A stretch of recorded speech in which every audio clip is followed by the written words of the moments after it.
전세가율이 점점점 상승하고 있다고 합니다.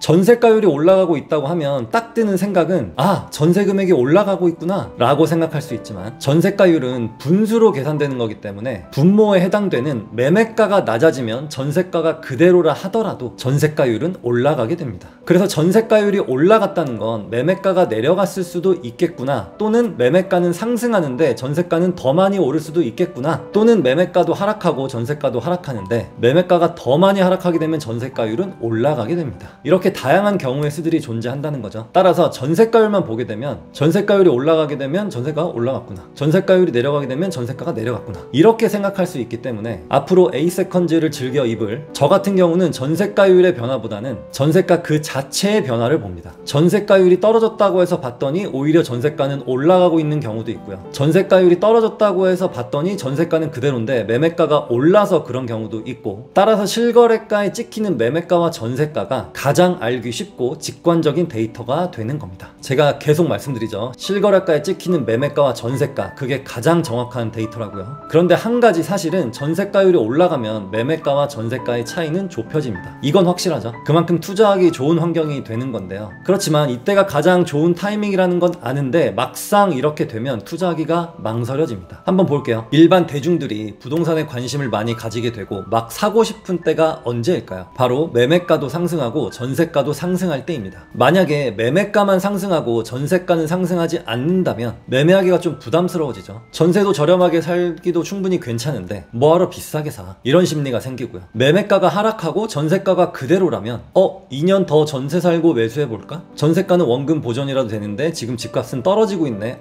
전세 살기 잘했다, 이런 생각이 들 겁니다. 하지만 전세가가 오르고 있어요. 집주인이 올려달라고 연락이 왔어. 또 뉴스에서는 서울 송파구, 성동구, 마포구 시세가 막 오르고 있대. 그러면 무슨 생각이 들어요? 전세가 올려줘야 되는데 그럴 바에 그냥 집을 사버릴까? 이런 조급한 마음이 들죠. 이런 분위기에서 매물을 보러 가면 문제가 뭐냐면 한 집을 보러 가는데 여러 팀이 같이 가게 됩니다. 그러면 집주인들이 매물을 걷어들이게 되고요. 다른 경우는 계약 직전에 5천에서 1억씩 올려버립니다. 그러면 또 매수하기가 망설여지죠. 마지막 케이스, 전세가는 오르고 있는데 매매가는 떨어지고 있다. 이때가 전세가와 매매가가 가장 좁혀지는 시기인데요. 왜 매매가는 떨어지는데 전세가는 오를까요? 그 이유는 매매 수요는 거의 없고 전세 수요가 압도적으로 많기 때문입니다. 이때 분위기는 집 사면 큰일 난다, 나라 망했다, 앞으로 10년은 집값 더 떨어진다, 이런 공포가 유튜브와 TV만 틀었다 하면 나오기 때문이에요. 따라서 전세금 올려서라도 그냥 전세 살자, 나 망하기 싫어, 지금 떨어지고 있는 집을 왜 사, 이런 분위기에 다 물들어 있게 됩니다. 그때는 하락장이기 때문에 아무도 관심 없고요. 전국 거래량도 매우